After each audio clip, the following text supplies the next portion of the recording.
प्रभु, त्याग दीजिए इस क्रोध को, अन्यथा आपकी ये क्रोधाग्नि सागर के साथ साथ इसमें निवास करने वाले सहस्त्रों सहस्त्र निरीह जीवों के जीवन को भी लील जाएगी। हाँ भैया, आप जैसे संयमी महापुरुष को मात्र इस सागर के हट के कारण इस प्रकार क्रोधित होना शोभा नहीं देता। हाँ प्रभु, अवश्य ही समुद्र देव की कोई विवशता रही होगी, इसीलिए उन्होंने दर्शन नहीं दिए। अन्यथा जब मैं माता सीता को ढूंढने जा रहा था तो स्वयं समुद्र देव ने आकर मुझे सफलता का आशीर्वाद दिया था। हम शीघ्र ही समुद्र लांघने के लिए कोई अन्य विकल्प ढूंढ लेंगे प्रभु।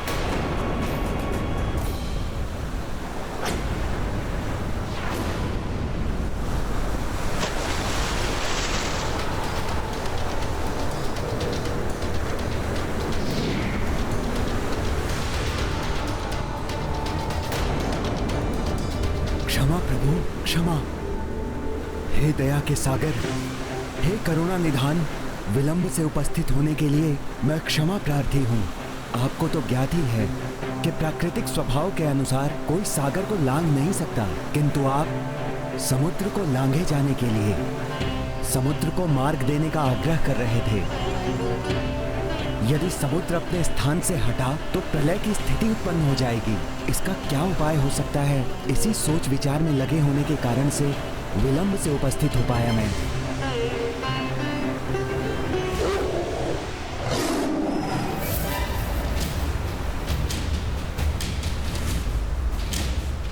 ब्रह्मदेव, आप मुझे दिए हुए वचन के ऋणी हैं और उस ऋण को उतारने के लिए आपको दर्शन देना ही होगा।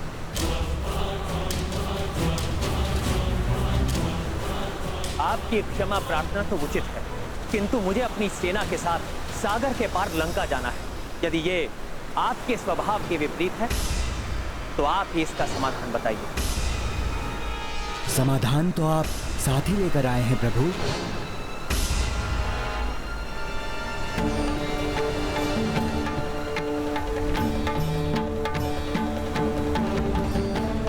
साथ लेकर आए हैं अर्थात? हाँ हनुमान, आपके मित्र नल।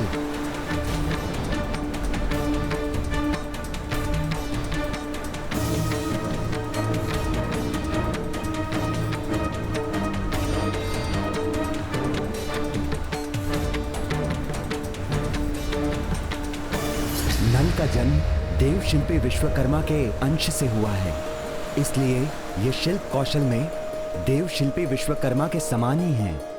अतः नल कुशलता से सागर पर सेतु बांध सकते हैं।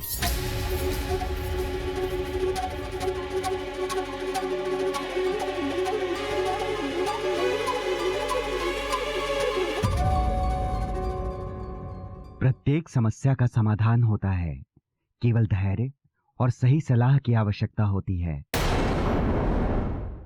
नल का जन्म देव शिल्पी विश्वकर्मा के अंश से हुआ है, इसलिए ये शिल्प कौशल में देव शिल्पी विश्वकर्मा के समान ही हैं। अतः नल कुशलता से सागर पर सेतु बांध सकते हैं।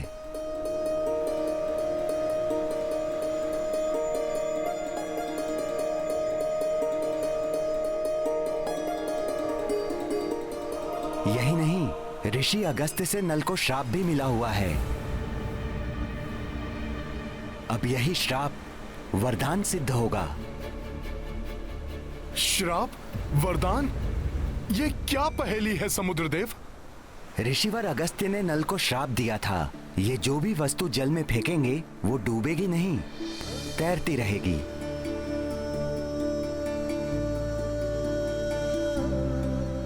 अतः नल तैरती हुई शिलाओं के द्वारा यहाँ से लंका तक सेतु का निर्माण कर सकते हैं। समुद्रदेव, आपने इस समस्या का समाधान तो कर दिया, किंतु एक दुविधा और खड़ी हो गई है।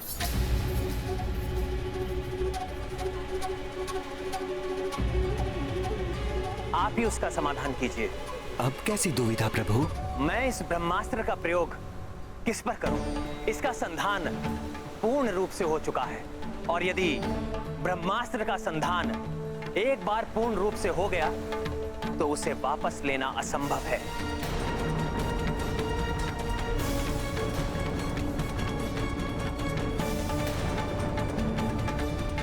समस्या है तो समाधान भी अवश्य होता है प्रभु। यहाँ से उत्तर दिशा में एक पवित्र स्थल है, द्रुमकुल्य। वहां सहस्त्रों क्रूर कर्मी, दस्यु स्वभाव वाले आभीर प्रजाति के मनुष्य रहते हैं। वे मनुष्य सदैव दुराचारों एवं अत्याचारों में लिप्त रहते हैं। महापापी अभिरस उनका मुखिया है।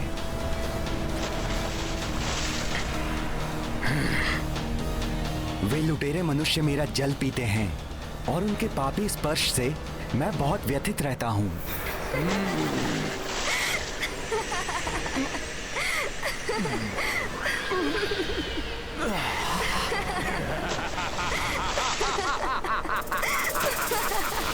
हे प्रभु राम, आप अपने पवित्र बाण का उपयोग उन पर ही कीजिए।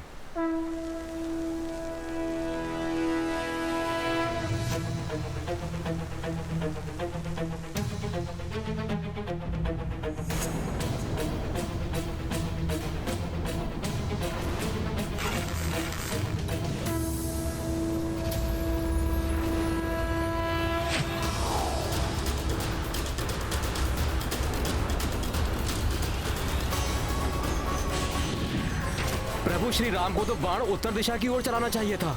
इन्होंने तो बाण को दक्षिण दिशा की ओर ही छोड़ दिया।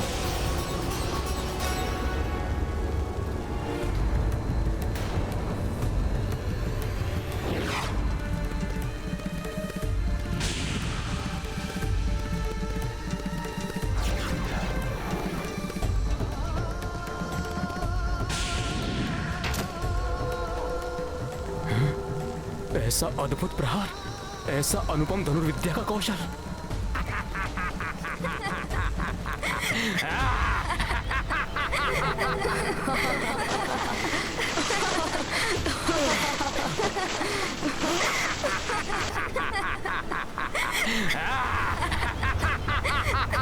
ये कैसी भयानक ध्वनि है?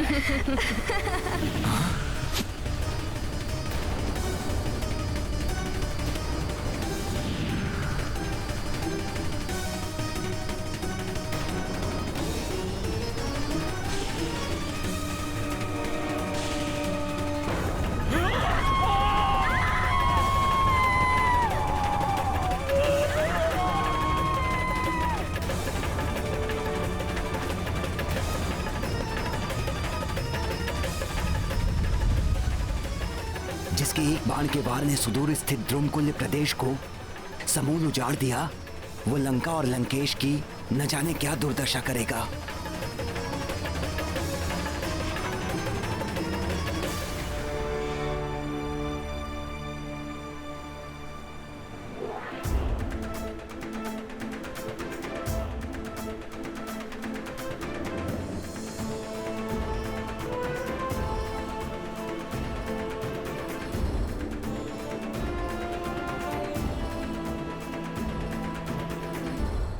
इस सागर का जल सूखने के कारण द्रुमकुल्य अब मरुस्थल के नाम से प्रसिद्ध होगा। मेरा वरदान है उस भूमि को कि वो भूमि फल, मूल और रसों से संपन्न रहेगी। दुग्ध एवं घृत वहां अधिक मात्रा में उपलब्ध होगा और वहां का वातावरण सदैव सुगंधित एवं अनेक औषधियों से आप्लावित रहेगा। आपके पवित्र बाण का स्पर्श मात्र ही द्रुमकुल्य के लिए वरदान है प्रभु। इसी प्रकार आपके दर्शन होना मेरे लिए सर्वोत्तम वरदान है प्रभु।